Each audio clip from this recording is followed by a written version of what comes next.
Okay, we're on Shevuot, Perek Vav, Mishnah Aleph.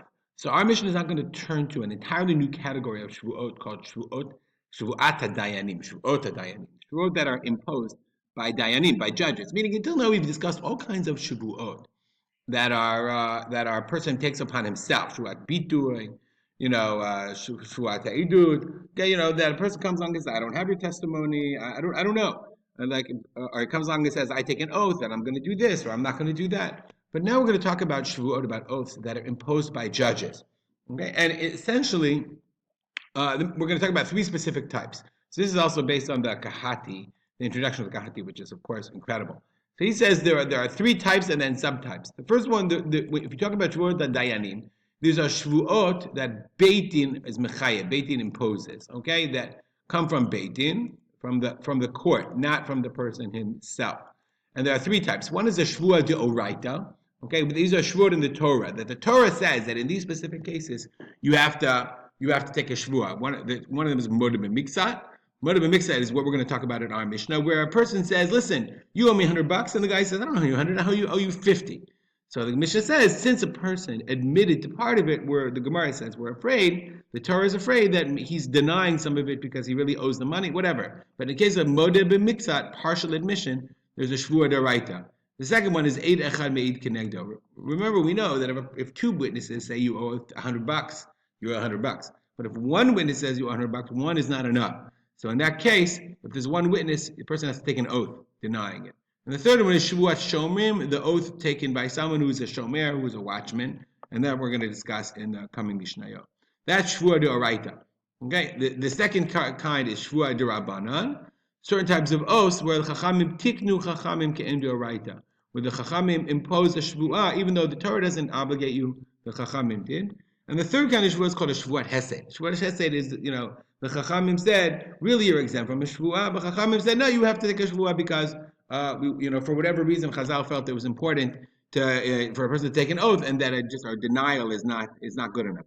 Okay, and in each case of each Shevuah, so there's a question of, is there Nikitat Chefetz? You have to hold the Tanakh, or you have to hold the Torah, or hold Tefillin.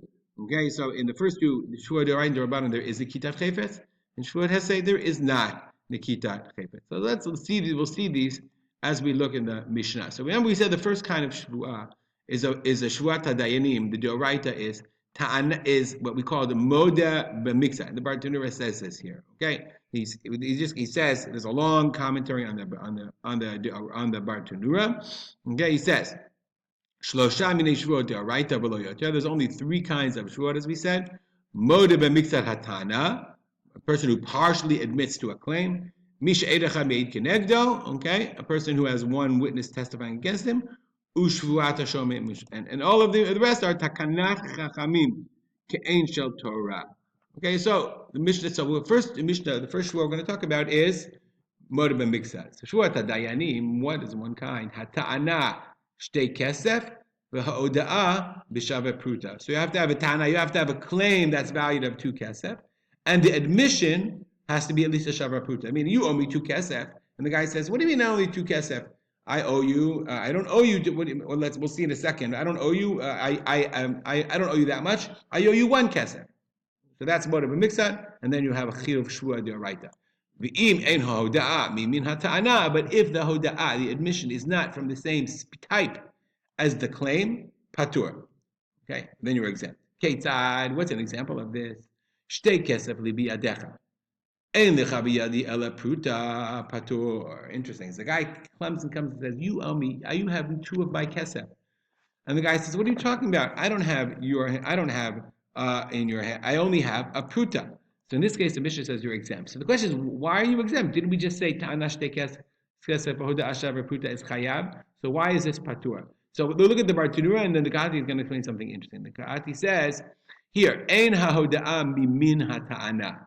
Because that's exactly what the Mishnah just said. The Gemara's Mishnah just said the hoda'ah has to be mimin hata'ana, the kind, the species, or the element. Really, the word is element of the claim. Why? What's the problem here? Let's go on to the Bartanura.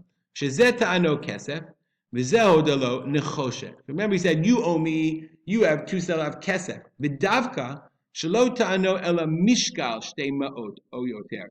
He didn't claim. The problem with money in the time of the Mishnah is money was of elements, but it was shtei kesef, but it was also weight value. So he says in this case, the Mishnah must be talking about where he only claimed mishkal shtei ma'ot kesef.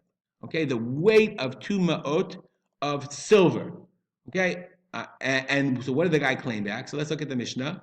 Okay, shtei kesef le'yibiyadcha. You have the weight of 2 kesef, silver. Kesef is also silver. It's not just money. And the guy says, "En biyadi ela pruta." I don't have silver. Pruta is nechoshet. Nechoshet is copper. Okay, so therefore it's not a hoda'ami min hatana. That's one opinion in the Gemara. So that's one opinion in the Gemara. Rav said, one second, that's Shmuel. Okay, one second. Rav said, I'm sorry, that's according to Shmuel. Shmuel in the Gemara says the hoda'ah is not mimin hata'ana. The hoda'ah is not from the kind of the Tana. Rav says, what are you talking about? Hoda'ah min hatana, it's talking about money here. In hoda'ah min hatana, we're going to talk about later, but here we're talking about the problem of when we said you have to have hoda'ah b'shava pruta. The Rav says that it has to be a denial, a kfirat shtei kesef. Okay, it's not just ta'ana shtei kesef and hoda'ah b'shava pruta, but rather the entire denial of money is I deny that I owe you shtei kesef. So therefore, here when I say you owe me shtei kesef, and the guy says no, I admit to a pruta. So therefore, the admission is, so the denial is shtei kesef minus a pruta. It's not a full shtei kesef, and therefore, in this case, shtei kesef li biyadecha. If you guy says you owe me 2 kesef, en chabiyadi ela pruta, no, I only owe you a pruta. You're patur, not because it's not hoda'ami min hata'ana according to Rav, but rather because it's not enough of a denial. You did not deny the full shtei kesef. You only denied the full shtei kesef minus a pruta. But if he says shtei kesef u pruta li biyadecha, you owe me 2 kesef plus a pruta. En l'chadi biyadi ela pruta. But he's like, no, I only have pruta. What are you talking about the shtei kesef? Then you're chayav. So why? Because according to Rav, why? Because you have the full denial of the shtei kesef. And according to Shmuel, no, it's because it's kesef and a pruta, and then the denial is hoda'ami min hatana, a pruta for the pruta. Okay, so that's the mechloket Rav and Shmuel in the Gemara about this Mishnah. The Mishnah is interesting and could be read one way or the other. Mana di biyadecha. The guy says, you owe me a money. Ein lecha biyadi. Why are we talking about? I don't have anything. You're patur. That's totally exempt. That's called kofar bakol, full denial. But in that case, remember we said there are certain kinds of examples. When you're kofar bakol, there is still the Shevuot hesed. Mide rabbana. But mana di biyadecha. You owe me mana. Ein lecha biyadi lechamishim dinar. What are you talking about? I only owe you 50 dinar. Then you're chayav. 150? No, that's classic. Modeh b'miksa, and you're chayav. Mana le'aba biyadecha. A son comes and says, my father lent you 100 kesef. Mana, 100. And l'chabiyadi elechamishim dinar. He says, no, I only have 50. I only owe you 50. Then you're patur. Why? Isn't that a modeh b'miksa? No. He's like returning a lost item. Why is he returning a lost item? Because he's exempt from a Shevuot. Why? Because let's say I find something. So a guy says, listen, I found $100. What do you mean you found 100? I lost 200. Swear to me that you didn't find 200. No, we say no. There's no Shevuot when a person returns lost items. Because then a person would never return lost items. Because why would I bother to get into trouble? You're just going to make me take an oath. So therefore, this case is also when a person comes and admits that he owes the father. The guy says, "En lecha biyadi," meaning I borrowed from your father 50 dinar. He could have said nothing. What could he have said? Okay, the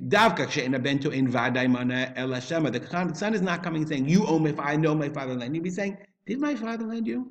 So the guy says, and so therefore it's a tanat shema, and the guy could deny it. He could say, "Forget, I don't owe you anything." But since he said yes, therefore it's meshi b'aveda. But if the guy says, "You owe me, I know you're my father owed you," Amar hulaya esel chamishim. Then chayav Shevuat d'oraita. If it's a tanat vadai, I know for sure. Then you're chayav Shevuat d'oraita. It's much more complicated. You have to look at the Gemara to understand all the permutations. But according to the Bar Tanura, it's talking about a Shevuat shema, a tanat shema, a claim. Perhaps it's like mana abba biyadecha. Did my father leave you money? And he says, no, yeah, you only have the chamishim done. 100? No, you have 50. Then you're meshi b'avida. But if he said mana abba biyadecha, if he said vadai, my father lent you 100. And he said only 50, then it's not Meshi B'Aveda. That's Modeh B'Miksa, according to the Bar Tanura. We'll stop here and dedicate our learning to the memory of my father, Rav Simcha ben Yitzchak Kalman. Have a great day.